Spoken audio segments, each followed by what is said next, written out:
नमस्कार, बहुत बहुत स्वागत है आपका। आप देख रहे हैं न्यूज़ 18 का डिजिटल प्लेटफॉर्म। मैं हूं आपके साथ ऋतु ज्ञानवानी।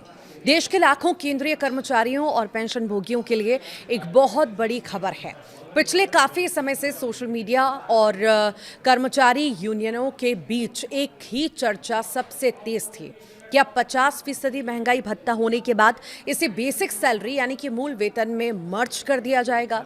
क्या 8वें वेतन आयोग के आने से पहले ही आपका सैलरी स्ट्रक्चर पूरी तरह बदलने वाला है? इस पर अब देश के वित्त मंत्रालय का एक बेहद ही महत्वपूर्ण और अंतिम फैसला सामने आ चुका है। सरकार ने साफ शब्दों में स्पष्ट कर दिया है क्या वो महंगाई भत्ते को बेसिक पे में मिलाने जा रही है या नहीं। आज के इस वीडियो में हम इस पर पूरे गणित को समझेंगे, सरकार के तर्क को जानेंगे और ये भी देखेंगे कि इस फैसले का आपके बैंक अकाउंट में आने वाली सैलरी पर क्या सीधा असर होने वाला है। तो लगातार हमारे साथ बने रहिएगा। देखिए, जो है जानकारी ये है, इस पूरे मामले की गहराई को समझने के लिए हमें थोड़ा पीछे जाना होगा। जब भी देश में महंगाई बढ़ती है तो सरकार अपने कर्मचारियों के रहन सहन के स्तर को बनाए रखने के लिए महंगाई भत्ता यानी कि डियरनेस अलाउंस देती है। साल 2024 और उसके बाद के समय में ये डीए बढ़ते बढ़ते 50% के आंकड़े को छू गया।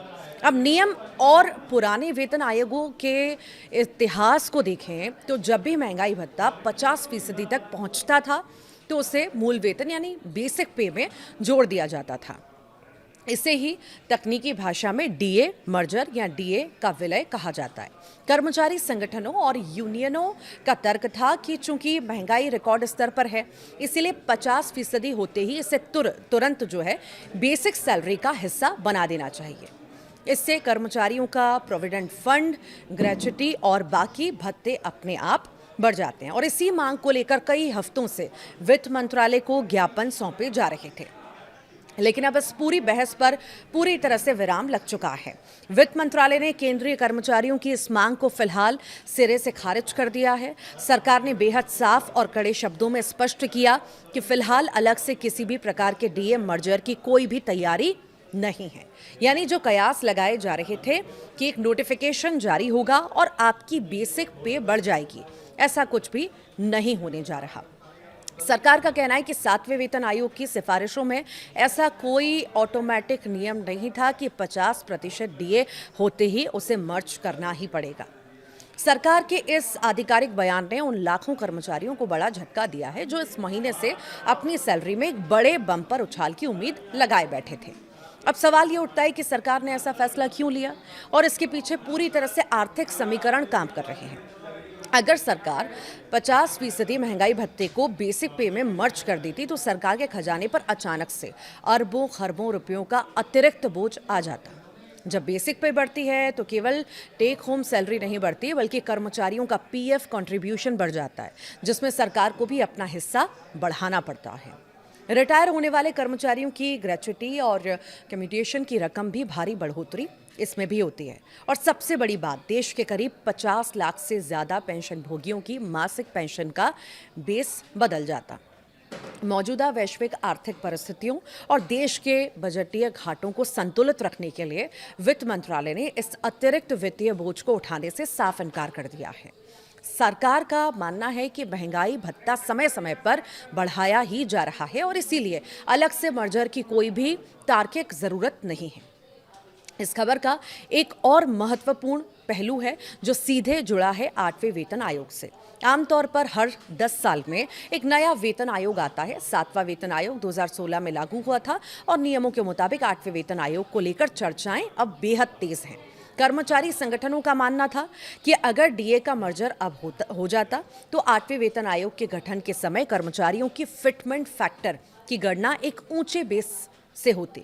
लेकिन अब जब सरकार ने कह दिया कि कोई अलग से मर्जर नहीं होगा तो इसका सीधा मतलब है कि अब सैलरी स्ट्रक्चर में जो भी बड़ा बदलाव होगा वो सीधे 8वें वेतन आयोग के जरिए ही होगा। सरकार अब बीच में कोई शॉर्टकट या तदर्थ फैसला जो है लेने के मूड में बिल्कुल भी नजर नहीं आ रही। यानी कर्मचारियों को अब अपनी बेसिक सैलरी को रिवाइज करवाने के लिए नए वेतन आयोग की सिफारिशों का ही इंतजार करना होगा।